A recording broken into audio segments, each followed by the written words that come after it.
What's up, Ravens? Welcome back to Nest News. I'm Ashlyn Vaughn. I'm Elise Cates. And I'm Miley Fisher. And I'm Jacob Amtower. We have a packed show for you with insight on track and softball. We also have information on upcoming events with NHS and choir.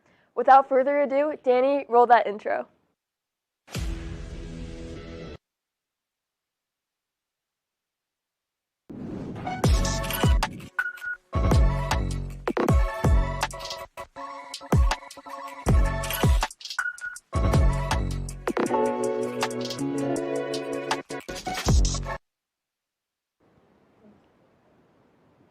Have any of you guys been to Pour lately?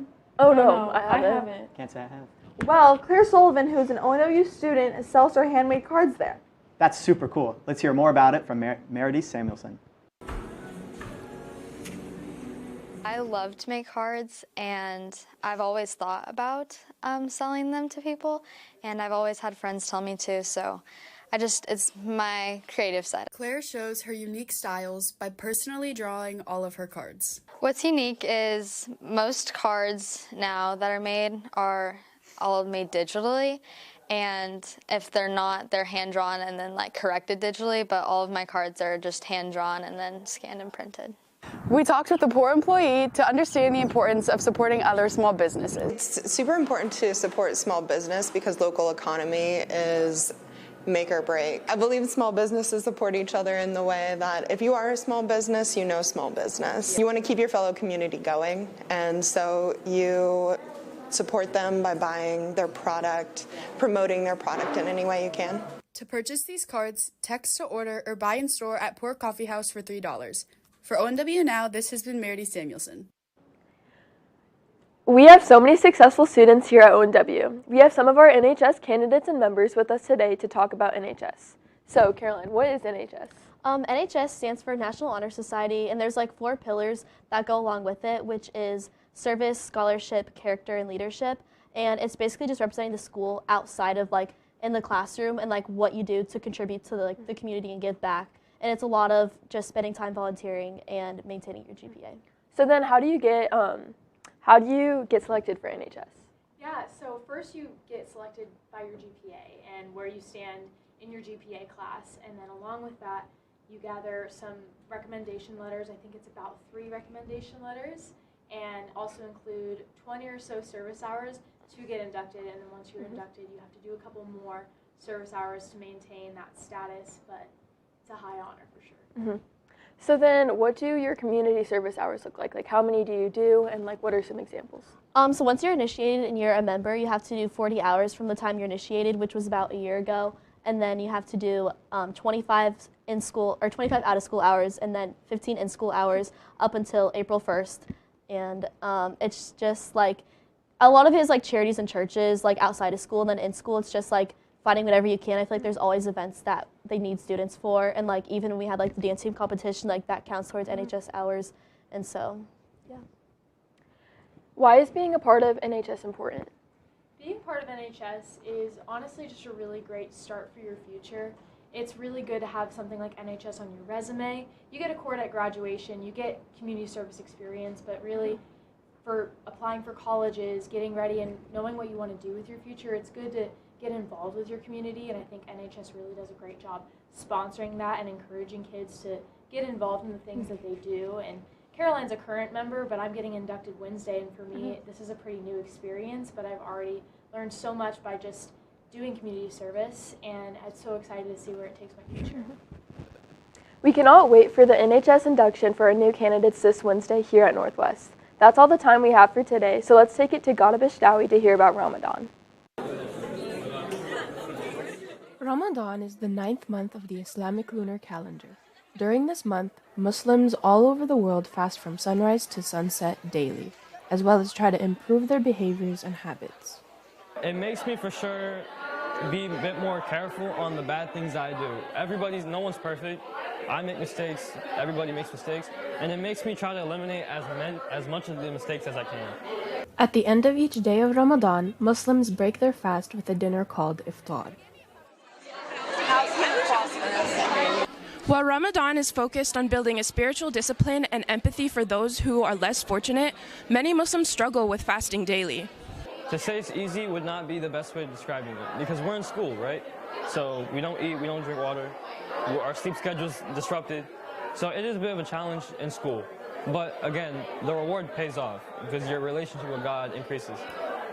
While Ramadan is difficult, it is also very rewarding for observing Muslims. It's nice to see your family come together and eat and just celebrate something and worship and just have this month dedicated to worshiping and praying. Muslim youth all over the world always look forward to Ramadan, as it is a time for them to better themselves and give back to their community. For ONW Now, this has been Olathe Northwest.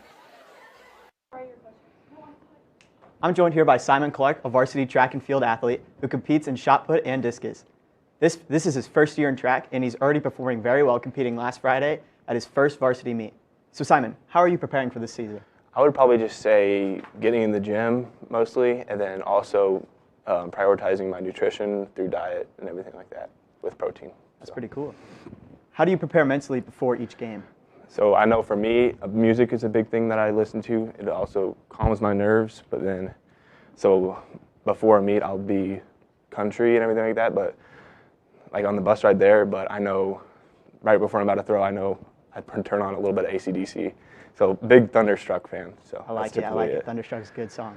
What are you working on in practice to help increase your distance? Honestly, it's just getting my technique down because, as you said, it's my first year. I'm just honing in on my technique, and then I know the distance will come later. So get the strength part down, and then technique, and then I'll just keep getting going. Awesome. So. And then how does the team help you perform individually? I just say they help support us as a team. I know we support everybody throughout encouragement, when we're at the meets, through practices, through everywhere. I just say it's a really good support group of the track and field. That's awesome. Well, thank you for joining me today. Track has a competition this Friday, so be sure to go out and support them. The softball team is also doing very well this year, so let's take it to Miley Fisher to hear more. Last year, our Olathe Northwest softball team came inches away from a state title. Let's go see how they are combating that title this year. We're just really hungry to go back to state. This season, seniors Bree Severino and Kendall Yarnell have taken on a leadership role, guiding the team in their game day preparation and practice sessions. Just showing up to practice every single day, with energy and with a plan to get something done. Just giving our all every single game. That's what we're planning on doing. Heading into the season, the softball team holds the top spot in Kansas state rankings, yet they remain focused and unaffected by the hype. There's people that want to come after us. It doesn't matter if they have a bad record. They want us to be the one that they beat. Just knowing that we have a target on our back, and our ranking doesn't matter, and it doesn't affect the way we play. The softball team is planning to start out their season strong with their first game this upcoming Tuesday at Lawrence Free State. For the Raven Network, this has been Miley Fisher. So as you guys just saw, I got the chance to watch the softball team's practice this week, and let's just say that made me more excited for them to watch them dominate this season. So as a follow-up, I brought back Kendall Yarnell and Bree Severino to talk about their season. So this season, you guys have both stepped into a leadership role. So how have you guys kind of helped the team in that role this season?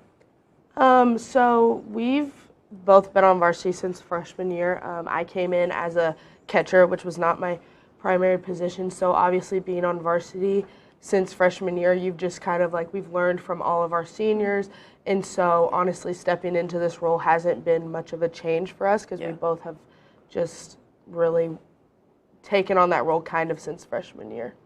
Yeah, and I definitely think embracing sort of the leading by example, I know in the off season, getting in the weight room, both of us obviously playing club ball and stuff like that, and just preparing to embrace this last season and just show up ready to go every single day. Yeah, awesome. So following up that, what are you most excited for this season? I'm most excited for getting back to state. Obviously, we have a really fun group. We're always laughing, but we also take it seriously when we need to. So just kind of looking forward to the whole season, honestly.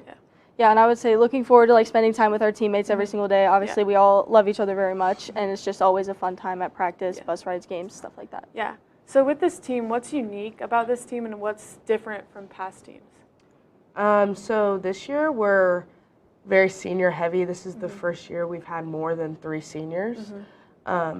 And so we also have no freshmen on varsity this year, so we're definitely an older team, and so that obviously makes us one of the better in the Sunfire League and just through for every team. So just we've all grown and we're older, so we're more mature and know the game a lot more. So that's awesome. Yes, and this team also has state experience from last year. I know our freshman and sophomore year we didn't make it to state, but our junior year making it to state and experiencing like losing, getting there, and then losing, like it leaves a bad taste. So I think it's just more so having that drive to get back there and win. Yeah, that makes sense. Well, thank you both for joining me, and good luck at your first game today at 4:30. So now let's take it to David to hear more about choir. Over this spring break, ONW Choir went on a little trip down south. This spring break, I went to Nashville, Tennessee. The first day, we did the National Music Hall of Fame, and we did the Tennessee State Museum. In these museums, students got to learn about the heart and soul of Nashville, Tennessee. It was like the coolest thing ever. I was not a really big country music person, and so hearing some real country music was good. The students were able to go to a country music venue that's been around for almost 100 years. We went to the Grand Ole Opry and did a backstage tour there and saw the show that night. Students on the trip also got to try some more southern foods. We went to Paula Deen's, best food ever. So much. We had fried chicken and like roast and rice and mashed potatoes and green beans and the most delicious rolls ever. And I had banana pudding for dessert there. It was just amazing. The most delicious food ever. Going to Nashville was truly a once-in-a-lifetime experience for these students. From ONW Now, this has been David Manning.